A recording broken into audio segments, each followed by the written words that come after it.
In our next session, I want us to examine whether the UK-India clean tech ecosystem is really driving meaningful change on decarbonisation or simply chasing valuations. I will introduce you to my panel in just a moment, but please welcome Greg Jackson, who's the Chief Executive of Octopus. Hi, Greg. Nice to see you. Please, grab a seat. Thank you. Good to have you here, and there's a lot for us to chat about. Talk to me, though, first of all, about the journey, because it's been quite a journey for Octopus, and particularly around sort of, the net zero and the green credentials. Talk to me, for a room like this, what does Octopus stand for when it comes to energy security, the transition to net zero and clean energy? Yeah, look, I mean, first of all, instead of promoting Octopus, I guess it's worth thinking a little bit about what really matters, because that'll tell what we stand for and why.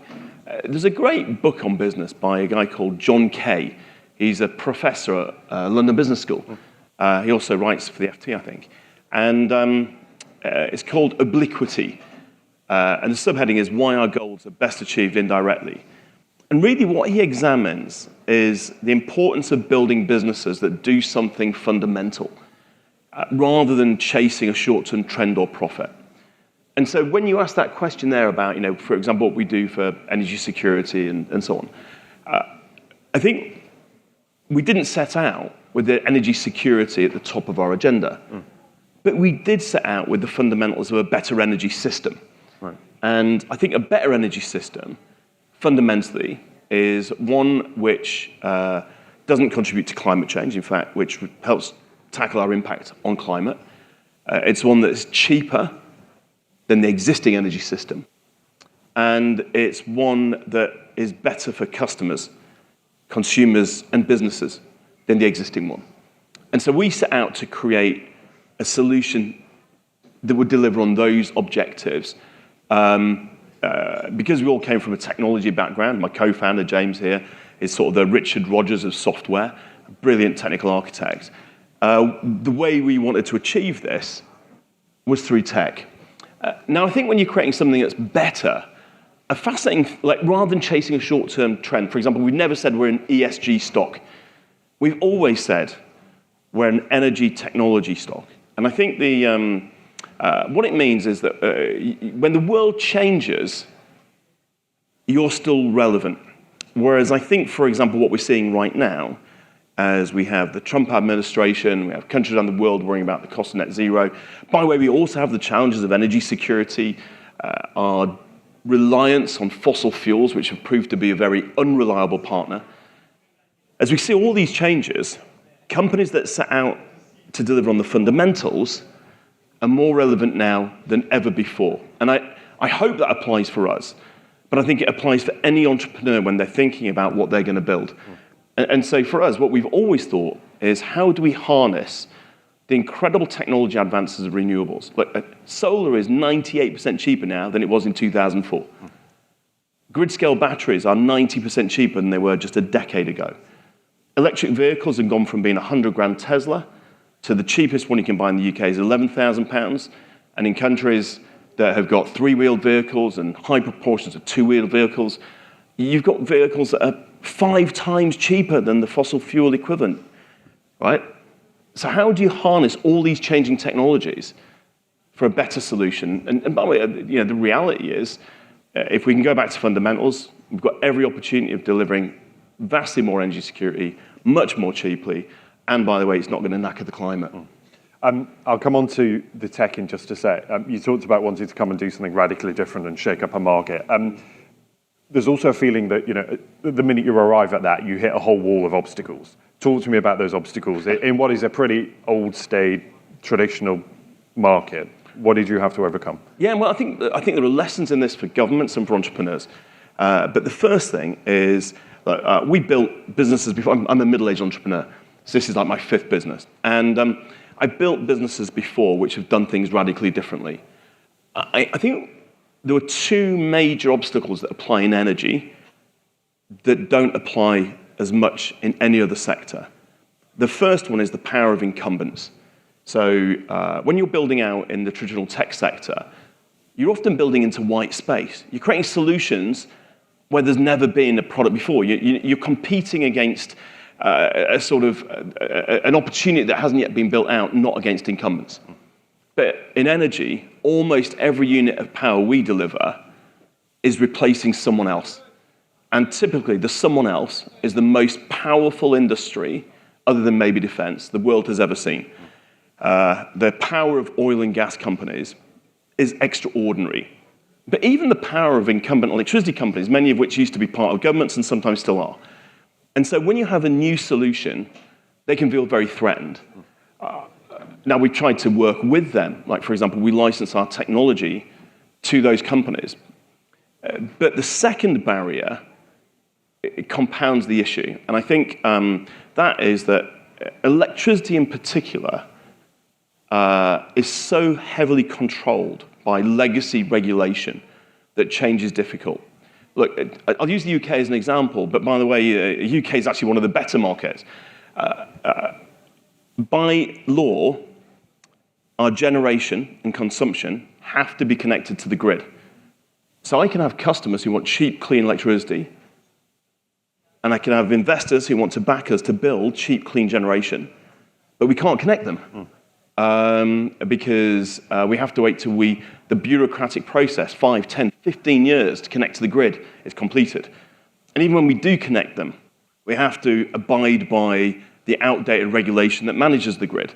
So, for example, look, we've got many customers where we can give them super cheap electricity if they use more when it's sunny, and then we have a load of solar farms that generate that. And we can match them, and they can have the cheapest power that's ever existed. But because as soon as it hits the grid, it gets treated in an entirely commoditized way that doesn't allow us to exploit the physics of the new system. And so I think in energy, we've got incumbent thinking in governments and regulators who own the route to market, and you've got incumbent energy companies who could be part of this change, but don't necessarily, asking the incumbents to deliver this new system would be like asking, the newspaper industry to deliver the internet. Now, I love the newspaper industry, but other people delivered it, and then the newspaper industry learned how to use it very well. Yep. And I think we're at a stage here where we need to deliver this future, and then incumbents will do pretty well, but right now they're blocking it. If you could change one regulation, then what would it be? That? You basically have much more dynamic pricing on grids. Right. Locational pricing, time-based pricing.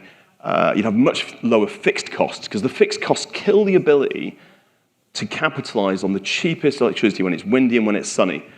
Because the assumption has always been that it is the job of the central operator to balance the system. But what we're increasingly finding is that if you give customers choice, they use more and more at the cheapest times. And look, that doesn't mean that people can't turn the lights on. Of course, that's ridiculous.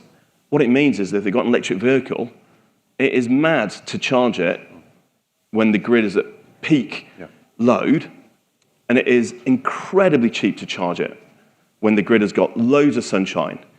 Similarly, if you've got, and by the way, you don't need to think about it, of course, these things have got supercomputers, they can optimize themselves. The grid is the sort of analog back road that's preventing this.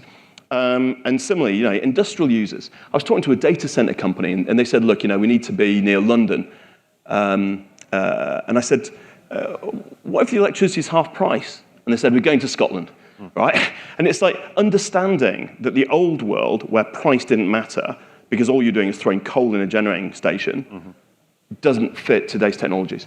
And how much of how many of your problems are caused by sort of legacy infrastructure rather than just the technology? Because the technology is there to deliver it, isn't it? I mean, we've got all the technology. Like, I meet incredible companies working on things like fusion. Yeah. Brilliant, that'd be amazing, right? But a bit like the first iPhone shipped with a wireless protocol called Edge.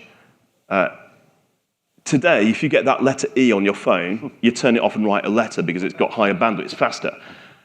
But Edge was enough to generate the smartphone revolution. We didn't have to wait for 5G.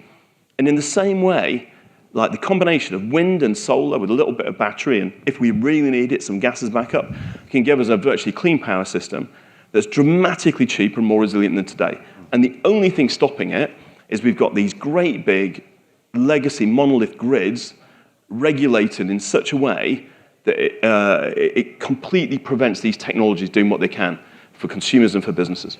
And as you said, technology's allowed you to be disruptive in a way that you've taken on some of the big players.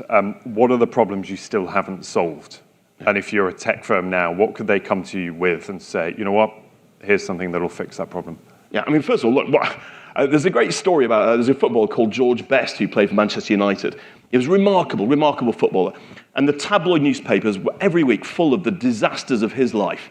And then there's a story where one day, his team had just won another trophy, and they were staying at a hotel. And one of the guys who worked in the hotel accidentally walked in his room, and they saw him lying naked on the bed, surrounded by the money from the winnings. He was lying with someone of the gender that he likes to interact with intimately, who happened to be Miss World at the time. And they were surrounded by empty champagne bottles. And the hotel worker goes like, George, where did it all go wrong? And so I think there's this thing where we can always complain about the problems, as I'm doing now. But the reality is, what a privilege to be where we are today, that we can say we have tested at scale and developed solutions that are really working. We're privileged to be able to now talk to governments, regulators, incumbents, and to incredible rooms like this about the very real path to the future. And the biggest challenge now is getting over the one question, which is people always go, yes, but. So when we first started doing this stuff, bringing really cheap electricity that people loved consuming at cheap times, they go, yes, but that only works because you're small. So we got big. And they go, yeah, but that only works because you've got different customers. So we went and bought up customer bases that are representative of everyone else. And then they go, yeah, but that only works in the UK. So we've done it in France and Italy, Germany, Spain, Japan. We've done it in New Zealand and Texas. We've done it in Canada. And then they go, yes, but it won't work here. And it's like, look, eventually, let's admit it, this stuff works. And so like the biggest challenge now is engaging governments, regulators, and grids around the world to take on incumbents in order to bring their citizens cheaper power through renewables. And I'm seeing, like, what is great is it's like a Petri dish, because you see pockets of this growing around the world now. So we're beginning to see outbreaks where you've got community energy projects in India, you've got projects in Africa, you've got projects in South America, you've got projects, in the community project in the US. And the incredible thing is, do you know where in the world is doing this best? There are two places. One is China, because of the commitments their government made in 2004. Incredible progress on EV. 60% of all the renewables deployed in the world last year were deployed in China. The world should look at Chinese electrification and realize that, I think in the words of a recent newspaper article, they're building the world's first electro-state.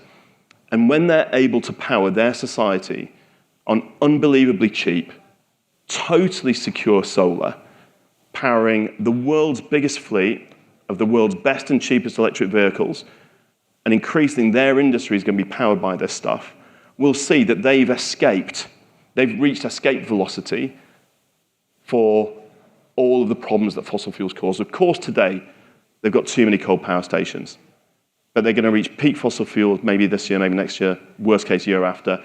They're planning on no petrol stations by 2045. That's the big thing. The other incredible case study is Texas, right? Now, no one thinks of Texas as being full of like woke, hippie, renewable lovers, but it's got more renewables than any other state in the US. And that's because they've got a free market, so people can build the cheapest power where they want it, and they've got very few planning restrictions, so you can build it. And collectively, that's giving them such cheap power that Texas is attracting more manufacturing industry than I think any other state in the US. And in the US, what you're seeing is things like data centers now being built where you've got cheap power you can build quickly.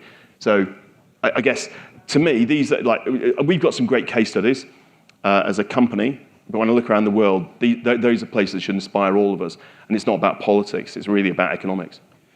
Greg, I could talk to you all day. I know you've got to go, though, so I'm going to let you go. But thank you. Really nice to talk to you. Ladies and gentlemen, thank you, everyone. Chief Executive of Octopus. Thank you.